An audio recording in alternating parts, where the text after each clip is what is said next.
नमस्कार सभी को, वेलकम बैक। स्वागत है आपका आज की क्लास में। आज की क्लास में हमारे जो क्वेश्चन 5.2 के जो रह गए थे, आज उनको हम आगे कंटिन्यू करेंगे। तो उसमें पहला जो क्वेश्चन आता है, क्वेश्चन नंबर 14, वो कहता है कि how many multiples of the 4 lie between 10 and 250, कि 10 और 250 के बीच में ऐसे कितने नंबर्स हैं जो कि 4 के मल्टीपल्स हैं या कि जो 4 से डिवाइड हो जाते हैं। तो देखो, 10 के बाद ऐसा कौन सा नंबर है जो 4 से डिवाइड हो, वो आता है 12। उसके बाद 16, उसके बाद 20, उसके बाद 24। देखो ये एपी बन रही है, हर एक के बीच में 4 का गैप है। अब वो कह रहा है लास्ट का ऐसा कौन सा नंबर है 250 से पहले जो कि 4 से डिविजिबल है। तो देखो कैसे फाइंड आउट करेंगे। मैं 250 को डिवाइड करूंगा 4 से, 6 पे जाएगा 24, क्या बच गया 1 और यहाँ पर 0। अब 10 से छोटा ऐसा कौन सा नंबर है जो 4 से डिविजिबल है, 2, 8। तो रिमाइंडर कितना आ गया 2।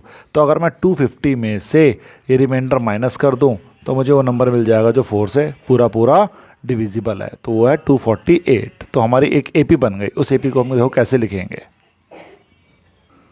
तो देखो वो ऐसे कौन से नंबर हैं उनको हम लिख लेते हैं। Solutions, numbers between 10 to 250 which are multiples of 4। तो लिख लेते हैं। तो पहला नंबर है 12, देन 16, फिर 20 dot dot dot dot, last का जो मिला मुझे 248। It is an AP. तो उसकी फर्स्ट टर्म क्या होगी मेरी?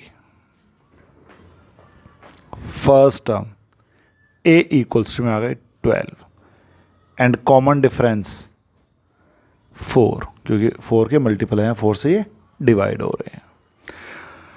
लास्ट टर्म की जो 250 से पहले जो 4 से डिवाइड हो रही है वो है मेरी 248। तो अब मुझे देखना है कि ये टोटल कितने नंबर्स हैं। तो देखो an मुझे क्या मिला 248। तो an का फार्मूला a प्लस में n-1 d इक्वल्स टू में 248। इंफॉर्मेशन क्या गिवन है? a 12 है, n-1 d is 4 equals to आ गया 248। 12 को राइट हैंड साइड पे ले आता हूँ, प्लस में था इधर आके माइनस, तो 248 माइनस का 12, तो यहाँ जाएगा 236 n-1 इंटू में 4। अब 4 यहाँ मल्टीप्लाई में है तो राइट हैंड साइड पे डिवाइड में, तो 236 अपॉन में 4, तो n-1। तो देखो 4 से उसको हम काट देते हैं, तो ये चला जाएगा 5 और 9, 59 पर। तो n इक्वल्स टू में 59 प्लस 1, तो n इक्वल्स टू में आ गया 60। तो टोटल 60 टर्म्स हैं जो कि 4 से डिविजिबल हैं। किसके बीच में? 10 एंड 250 के बीच में। तो नेक्स्ट क्वेश्चन हम ट्राई करते हैं। तो नेक्स्ट क्वेश्चन करते हैं, क्वेश्चन नंबर 15। कह रहा for what value of n are the nth term of the 2 APs 63, 65, 67 dot dot dot and 3, 10, 17 are equal. देखो यहाँ पर 2 APs दिए हैं और दोनों अलग अलग APs हैं, और कह रहा है कि उनकी कौन सी टर्म की कौन सी nth टर्म इक्वल है, कि कोई ना कोई एक टर्म है जो कि उनकी इक्वल है। तो उनको हमने nth टर्म एज्यूम कर रखा है। तो चलो सॉल्यूशन स्टार्ट करते हैं इसका। तो देखो जो एपीज हमें गिवन है उनको लिख लेते हैं। तो यहाँ पर लिख लेते हैं पहले फर्स्ट एपी जो कि दिया है 63, 65, 67 डॉट डॉट डॉट। तो पहले इसकी फर्स्ट टर्म लिख लेते हैं कि first term of the AP, इसको A1 ले लेता हूँ मैं, जो कि है 63, और इसका जो कॉमन डिफरेंस D1 वो है 65 minus 63 which is 2 and the second AP is second AP 3 10 17 dot dot dot. तो इसकी जो फर्स्ट टर्म इसको हम B1 मान लेते हैं कि B1, यहाँ ले देता हूँ कि फर्स्ट टर्म B1 जो कि है 3 and common difference D is D2 10 minus 3 which is 7। तो देखो उसने कहा कि इन दोनों की कोई एक nth टर्म इक्वल है। तो अकॉर्डिंग टू क्वेश्चन इसके nth टर्म को मैं ले लेता हूँ an और उसके nth टर्म को मैं bn। तो an को कैसे रिप्रेजेंट करूँगा, a प्लस में n माइनस 1 d, यहाँ 1 1 लगा लिया। इसका b1 प्लस में n माइनस 1 d2। तो चलो वैल्यूज पुट करते हैं। a1 की वैल्यू क्या थी 63 प्लस में n माइनस 1 d1 इज 2 और यहाँ पर b1 है मेरा 3 प्लस में n माइनस 1 d2 इज 7। तो देखो जो वेरिएबल वाली टर्म्स हैं उनको राइट हैंड साइड में जाता हूँ और नॉन वेरिएबल वाली कांस्टेंट टर्म्स उनको लेफ्ट साइड में। तो 63 माइनस 3 और यहाँ से n माइनस 1 7 में से माइनस हो जाएगा n माइनस 1 इंटू में 2। तो देखो 63 में से 3 गया 60, n माइनस 1 कॉमन ले लेता हूँ तो क्या आ जाएगा 7 माइनस 2। तो 60 इक्वल्स टू में n माइनस 1 इंटू में 5। अब 5 इधर आके डिवाइड में, तो 60 अपॉन में 5 इक्वल्स टू में n माइनस 1। 5 से 100 काटूंगा तो आ जाएगा 12। तो देखो n माइनस 1 की वैल्यू क्या आ गई 12। 1 इधर माइनस में है तो उधर जाके प्लस में, तो n इक्वल्स टू में 12 प्लस 1, तो n इक्वल्स टू में आ गया 13। कि इनकी जो 13th टर्म है वो इक्वल है। चलो थोड़ा सा चेक करके देख लेते हैं क्या ये ठीक क्या रहा है। A13 निकालता हूँ मैं। A13 कैसे निकलेगा, A1 प्लस में 12 इंटू में D1। तो A1 है मेरा 63 प्लस 12 इंटू में 2, तो 63 प्लस में 24 तो आ जाएगा आपका 87। और अब B13 निकाल के देखता हूँ तो B13 में आ जाएगा मेरा B1 प्लस में 12 D2। तो B1 इज़ 3 प्लस 12 इंटू में 7, तो 3 प्लस 84 87। यस, देखो दोनों की 13 जो टर्म है वो दोनों सेम आ रही है। तो इसका मतलब हमारा क्वेश्चन बिल्कुल करेक्ट है। तो नेक्स्ट क्वेश्चन ट्राई करेंगे, क्वेश्चन नंबर 16। देखो क्वेश्चन नंबर 16 कह रहा है determine the AP whose third term is 16 and the seventh term exceed the fifth term by 12।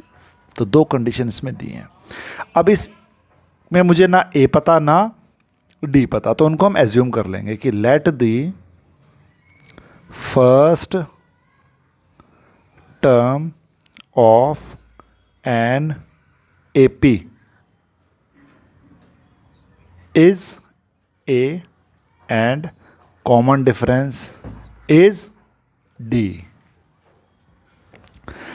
According to question क्या कंडीशन दी है कि थर्ड टर्म इज 16, कि A3 इक्वल्स टू में 16 और A3 को मैं कैसे डिफाइन कर दूंगा A plus 2D equals to में 16। ये है मेरी question number first. Second condition में क्या कह रहा है कि seventh term exceeds the fifth term by 12, की जो सेवंथ टर्म है 12 ज़्यादा है किससे, फिफ्थ टर्म से।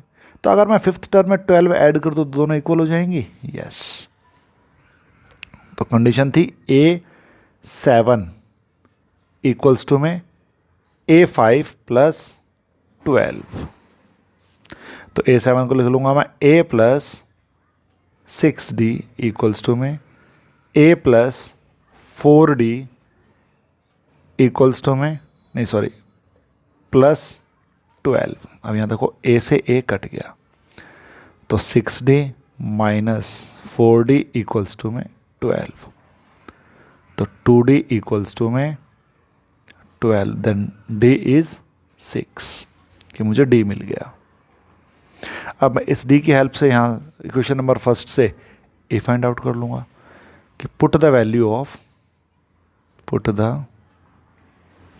Value of d in equation first.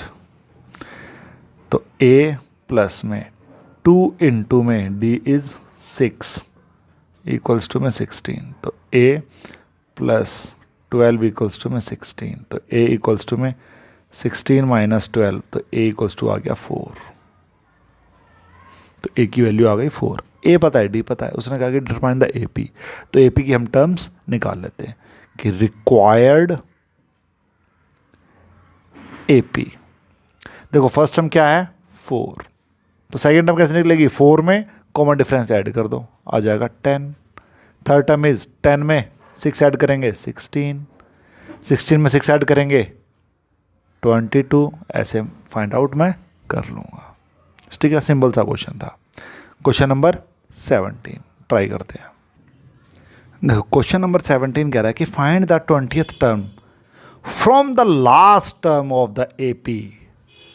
उसने कहा कि अब मुझे लास्ट टर्म से निकालनी है 20th टर्म, और AP है मेरी 3, 8, 13 गोस टू 253।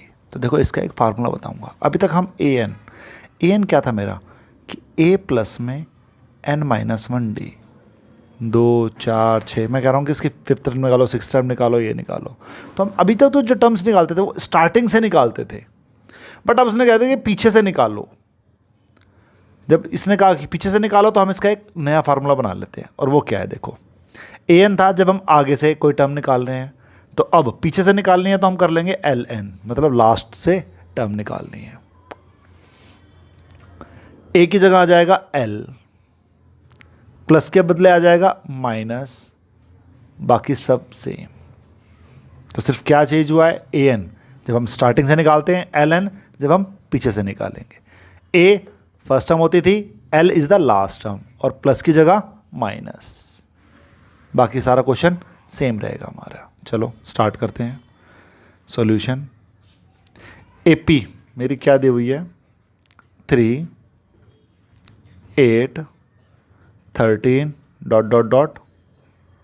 253। तो फर्स्ट टर्म a है मेरी 3, common difference d is 8 minus 3 that is 5, और लास्ट टर्म l क्या है 253। n ले लेता हूँ 20, क्योंकि मुझे 20th टर्म निकालनी है। अब टर्म निकालनी है फ्रॉम द लास्ट, तो जो हमारा फार्मूला क्या होगा ln का, तो ln इक्वल्स टू में आ जाएगा l माइनस में n-1d। इस फार्मूले को अप्लाई करते हुए चलेंगे। तो देखो n की जगह आ जाएगा 20, l 253 माइनस में 19, 20 माइनस 1 19, और d इज 5। तो आ जाएगा 253 माइनस 19 इंटू में 5 आ जाएगा 95। तो 253 माइनस 95 आ गया 158। तो L20। तो ये तुमने कौन सी टर्म निकाली कि AP की पीछे से 20th टर्म निकालनी है। तो क्या है 20th term from the last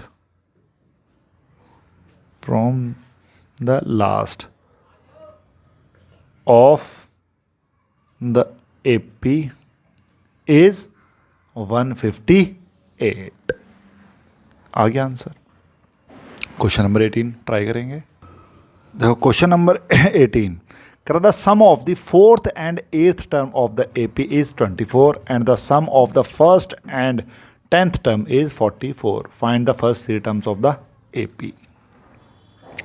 तो इसकी AOD को एज्यूम कर लेते हैं कि let the first term of and AP is A and common difference is D according to question. Fourth और एट्थ टर्म का सम 24 है, तो A4 plus A8 equals to में 24, तो A plus 3D A plus 7D equals to में 24, तो हो जाएगा 2A plus 10D equals to में 24। तो यहाँ से अगर मैं 2 को कॉमन लेता हूँ तो A plus 5D equals to में 24, 2 इधर मल्टीप्लाई में, इधर आके डिवाइड में, तो A plus 5D equals to में 12। ये हो गई फर्स्ट टर्म। अगली कंडीशन कि सिक्स्थ और टेंथ टर्म का सम कि A6 plus A10 equals to 44, तो A plus 5D A plus 9D equals to में 44, तो 2A plus 14D equals to आ गया 44, तो 2 यहाँ से कॉमन ले लेते हैं, तो A plus 7D equals to में 44, तो A plus 7D equals to में 22। ये इक्वेशन आ गई 2। तो अब सेकंड में से फर्स्ट को सब्ट्रैक्ट कर देते हैं।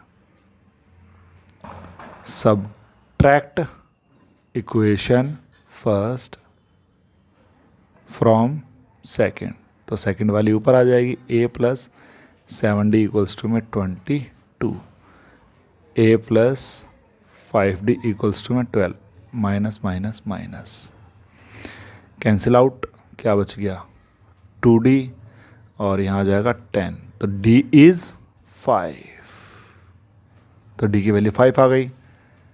इसको पुट करते हैं इक्वेशन नंबर फर्स्ट में। Put the value of D in equation first, तो A प्लस 5 इंटू में 5 इक्वल्स टू में 12, तो A प्लस 25 इक्वल्स टू में 12, तो A इक्वल्स टू में 12 माइनस 25, A इक्वल्स टू में -13,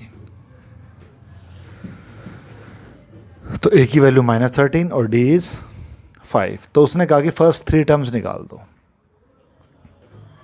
तो AP इज, तो पहली टर्म तो क्या है -13, दूसरी -13 में हम 5 को ऐड कर दें तो आ जाएगा -8, फिर -8 में फिर 5 को ऐड करेंगे तो आ जाएगा -3, तो उसकी AP की फर्स्ट 3 टर्म्स ये आ गई।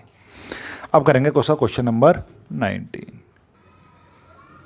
देखो क्वेश्चन नंबर 19 कह रहा Subba Rao start work in 1995 at an annual salary of ₹5,000 and receive an increment of ₹200 each year. In which year did his income reach ₹7,000?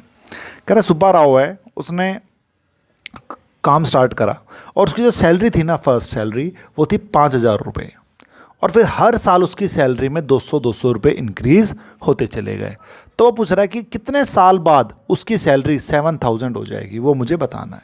तो देखो ये तो एक AP बन गई कि पहले साल उसकी सैलरी क्या थी 5,000, फिर अगले साल 200 रुपये प्लस हो गए तो उसकी सैलरी हो गई 5200, फिर अगले साल फिर 5400, तो ऐसे ऐसे उसकी 7,000 सैलरी कितने सालों में पहुंची, ये मुझे फाइंड आउट करना है। तो सॉल्यूशन, तो चलो क्वेश्चन स्टार्ट करते हैं। देखो Subba Rao's first year salary ₹5,000, second year salary ₹5,200, third year salary ₹5,400, nth year देखो हमें नहीं पता उसकी सैलरी 7,000 कब हुई, वो हमें पता करना है। तो एक AP बन गई, तो AP की यहाँ फर्स्ट टर्म क्या है 5,000, D क्या है 200 एंड AN क्या है 7,000। 1000। तो चलो, तो ए एन इक्वल्स टू में आ जाएगा 7000 और ए प्लस में n minus 1 d equals to में 7000। ए आई इज़ मेरा 5000 plus n minus 1 200 equals to में 7000। तो n माइनस 1 इंटू में 200, 7000 में से यहाँ 5000 लेस हो जाएगा, तो क्या आ जाएगा 2000। तो n माइनस 1 2000 अपॉन में 200 10, n माइनस 1 इक्वल्स टू में 10, n इक्वल्स टू में 11। तो 11 साल में उसकी सैलरी 5000 से 7000 पहुंचेगी। ठीक है, तो यहाँ हम लिख सकते हैं कि after 7 years his income reach ₹7,000। ठीक है, सिंपल क्वेश्चन था। क्वेश्चन नंबर 20 ट्राई करते हैं। देखो क्वेश्चन नंबर 20, कह Ramkali saved ₹5 in the first week of the year and then increase her weekly saving by ₹1.75. If in the nth week her weekly saving becomes ₹20.75, find n। कह रहा है रामकली है, उसने कुछ पैसे जोड़ने शुरू करे, तो उसने सबसे पहले फर्स्ट वीक में ₹5 जोड़े और कह रहा है उसके बाद हर वीक में ₹1.75 वो इंक्रीज करती जा रही है। तो कह रहा है कि उसकी जो वीकली सेविंग है एक दिन 20.75 पहुंच गई। तो कह रहा है किस वीक में उसकी ये इनकम पहुंची।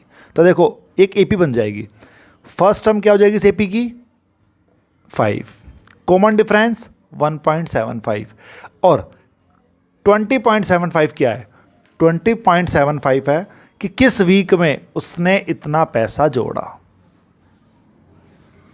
तो ठीक है, चलो स्टार्ट करते हैं। तो यहाँ पर फर्स्ट टर्म ए क्या है मेरा ₹5, d is 1.75, a n equals to में 20.75। तो ए एन का फार्मूला में लगा देंगे जो कि है ए प्लस में n minus 1 d equals to में 20.75। ए है ₹5 प्लस में n minus 1 d is 1.75 equals to में 20.75। 5 उधर जाके माइनस का, तो n माइनस 1 इंटू में 1.75। तो 20.75 में से 5 माइनस कर देते हैं तो यहाँ आ जाएगा 15.75। 1.75 है, तो n माइनस 1 इक्वल्स टू में 15.75 अपॉन में आ जाएगा 1.75। अगर मैं इसको कट करता हूँ तो ये आ जाएगा 9 पे। तो n माइनस 1 इक्वल्स टू में 9, तो n इक्वल्स टू में 9 प्लस 1, तो n इक्वल्स टू में 10। कह रहा 10th वीक में जो उसकी जो वीकली सेविंग है वो हो जाएगी 20.75। तो इन 10th वीक हर वीकली सेविंग बिकम ₹20.75 आ गया आंसर। आई होप सारे क्वेश्चंस आपको समझ में आए होंगे। अगर फिर भी कोई क्वेरी रहती है तो आप मुझे कमेंट कर देना। तो नेक्स्ट क्लास में आपके साथ नए टॉपिक के साथ मिलेंगे। Thank you.